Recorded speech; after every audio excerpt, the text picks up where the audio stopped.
Hello again and welcome. This is Michael Pizzolla here, author of Handicapping Magic, co-author of Pace Makes the Race, creator of the original online racing forum, and CEO of Post Time Solutions, the great, I think, past performance software.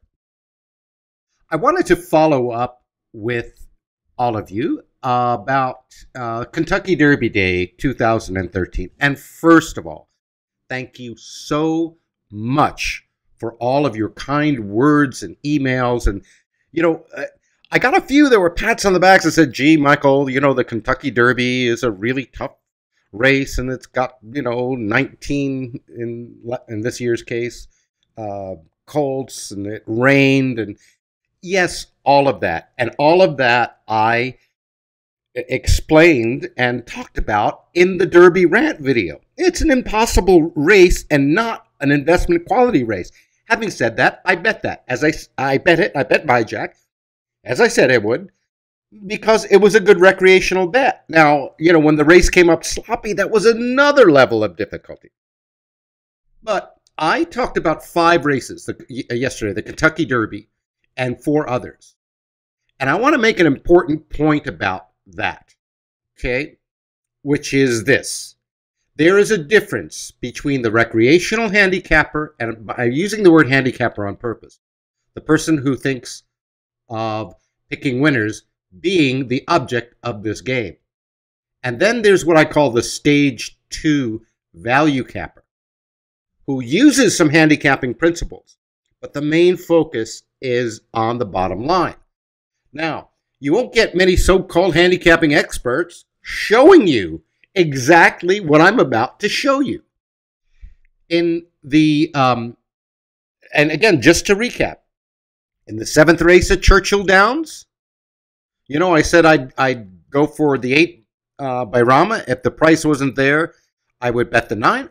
I wound up betting the 9 because the price wasn't there on by Rama, and it finished 3rd at 17-1. I'm going to skip the Parks 7th, but I'm going to show that to you in a minute. I did not bet that horse, and I did not talk about that race. Pimlico race 8, the 4 horse at top. I talked about that. It went off at 9-1, finished 2nd to last. Parks race 9, we talked about the 2 layoff horses, and then Tanavan, and Tanavan paid $16.40. In the Fort Marcy Stakes, I talked about the Fulcrum, Abilio, the 6. It finished next to last. And finally, as you know, in the Kentucky Derby, after kicking something before it went into the gate, and they were looking at it, and Vijay went out a little too early, and whatever. It finished next to last. I mean, if you look all the way down here, it went off at 18-1, and I bet it. And in the old days, because I was a member of a pace handicapping group called Perco, which, I have nothing but fond memories of those times and the fellows with whom I shared panels with.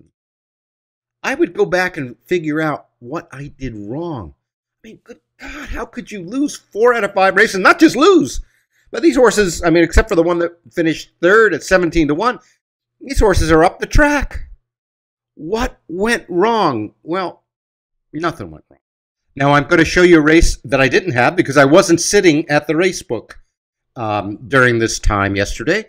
And that was the 7th race at Parks, where the 2 horse, 5% hours, is sitting right on top, 4-1, 5-1, 9-2, and it's the Fulcrum. That's why it's bold.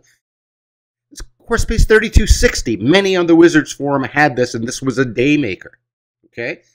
Had I been there and saw that price? Yes, of course. Did I anticipate that? No, I figured 4-1. I didn't see any real dynamic, but this was an area where the public went crazy over the 4. It was on a layoff, and I just didn't have it. But getting back, so let's take that out of the equation.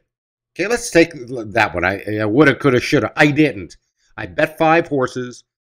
One of them won. One of them showed, and 3 of them finished next to last.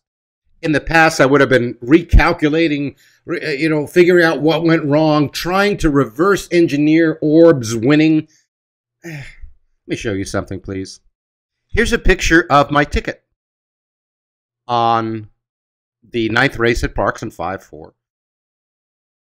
May 4th, Derby Day, 2013. For that ticket, which was a $30 win ticket, I had 5 of those. In other words, I bet 5 races, bet $150. I collected 15 times 1640, which is what that one horse paid. So I took out $246. What I invested was the 5 win bets at $30 or $150 in. So my net was $96, hitting 1 out of 5 races, with 3 of them finishing, up the track. The return on investment, if you divide your net profit, $96, by how much you invested, $150, that's a 64% ROI. I don't do this to brag. I'm not saying this is typical or you can do this every day or some days aren't just a complete loss, of course. And had I had that $32 horse, good Lord, then you have multiples. But I just want to show you the power of even a mid-price overlay and not being, what did I do wrong because I only hit 1 out of 5 races? No. If you are playing price value, one even little mid-priced overlay 7-to-1 horse like this that pays $16.40 can make your day and lead you to a solid return on investment. That is, if you're interested in producing results and profits from the races, or if you're interested in playing the horses, picking winners, and all of that. So I just wanted to bring you up to date on that, give you a quick recap of my Derby Day. I hope that you all had a wonderful day and enjoyed the pageantry of it all.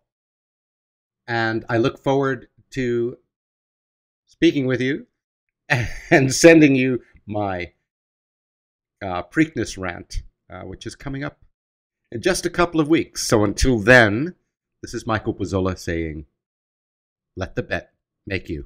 I'll see you soon.